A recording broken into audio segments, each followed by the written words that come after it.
দীর্ঘদিনের গ্যাস সংকটের প্রতিবাদ এবং দ্রুত গ্যাস সরবরাহ স্বাভাবিক করার দাবিতে ঢাকার আশুলিয়ার শ্রীপুরে মানববন্ধন করেছেন এলাকাবাসী। কর্মসূচিতে বিভিন্ন শ্রেণী পেশার হাজারো মানুষ অংশ নিয়ে দ্রুত গ্যাস সরবরাহ স্বাভাবিক করতে সংশ্লিষ্ট কর্তৃপক্ষের জরুরি হস্তক্ষেপ দাবি জানান। ৩১ জুলাই শুক্রবার জুম্মার নামাজের পর শ্রীপুর বাসস্ট্যান্ড এলাকায় অনুষ্ঠিত মানববন্ধনে নারী পুরুষ সহ বিভিন্ন শ্রেণী পেশার মানুষ অংশ নেন। এ সময় অংশগ্রহণকারীরা বিভিন্ন দাবি সংবলিত ব্যানার, ফেস্টুন ও প্ল্যাকার্ড প্রদর্শন করেন। বক্তারা অভিযোগ করেন, দীর্ঘদিন ধরে শ্রীপুর ও আশপাশের এলাকায় বাসাবাড়িতে পর্যাপ্ত গ্যাস সরবরাহ না থাকায় চরম দুর্ভোগে পড়েছেন সাধারণ মানুষ। গ্যাসের চাপ না থাকায় নিয়মিত রান্না করা সম্ভব হচ্ছে না। এতে শিশু, বয়স্ক ও কর্মজীবী মানুষ সবচেয়ে বেশি ভোগান্তির শিকার হচ্ছেন। অনেক পরিবার বাধ্য হয়ে অতিরিক্ত খরচে এলপিজি ব্যবহার করছে বলেও দাবি করেন তারা। এতে নিম্ন ও মধ্যবিত্ত পরিবারের জীবনযাত্রার ব্যয় বেড়ে যাওয়ায় তারা চরম আর্থিক চাপে পড়েছেন। বক্তারা আরও বলেন, নিয়মিত গ্যাস বিল পরিশোধ করলেও কাঙ্ক্ষিত সেবা থেকে বঞ্চিত হচ্ছেন গ্রাহকরা।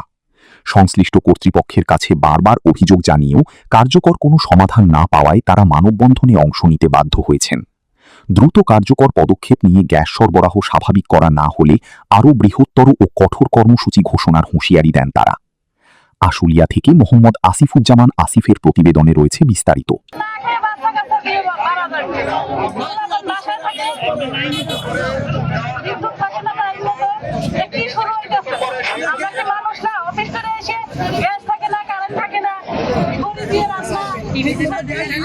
আপনারা আমরা ভোট দিয়ে সরকার বানাইছি ওই এসি রুমে পয়সা থাকার জন্য না। আমাদের দেয়াল পিঠ থেকে গেছে। আমরা হচ্ছে বাড়িওয়ালা, আমাদের যিনি ভাড়াটিয়া আছেন তিনি 25 দিন যাবত একটা দেশ নাই চুলাতে জ্বালাতে পারতেছেন না। আপনি যদি আজকে বাড়িওয়ালা হতেন হয়তো আমাদের সাথে একাত্মতা প্রকাশ করতেন। আজকে 25 দিন যাবত একটা দেশ নাই চুলায় জ্বলে না। এর আগেও গ্যাস ধাপে ধাপে আসছে গেছে। যখন যোগাযোগ করা হয় তখন তারা পাওয়ার বাড়িয়ে দেয়। আমাদের Titas gas transmission and distribution DOSS office এবং সাভার অফিস তাদের সাথে আমরা যোগাযোগ করেছি বহুবার, স্মারকলিপি দিয়েছি, কিন্তু সেটা কোনো আমরা প্রত্যুত্তর পাইনি। বিদ্যুতের করুণ অবস্থা। আজকে জুমাবার, শুক্রবার ওযু করে গোসল তো বাকি রাখি, ওযু করে আমরা মসজিদে যাব, সেই পানিটুকু পাচ্ছি না। ভাদাল এরিয়াতে তারা বিগত সরকারের আমলে তারা রাস্তার পশ্চিম পাশ থেকে 12 ইঞ্চির পাইপ থেকে তারা কানেকশনটা নিয়েছে। আমাদের লাইনটা হচ্ছে রাস্তার পূর্ব পাশ থেকে এবং 1998 সালে 4 ইঞ্চি, এবং ভাদাল এরিয়া তারা লাইনটা নিয়েছে রাস্তার পশ্চিম পাশ থেকে 12 ইঞ্চি। ফলে তাদের সেখানে গ্যাসের কোনো সংকট নাই। আমরা নিতে পারি না বিধায় আমাদের এখানে গ্যাসের সংকট।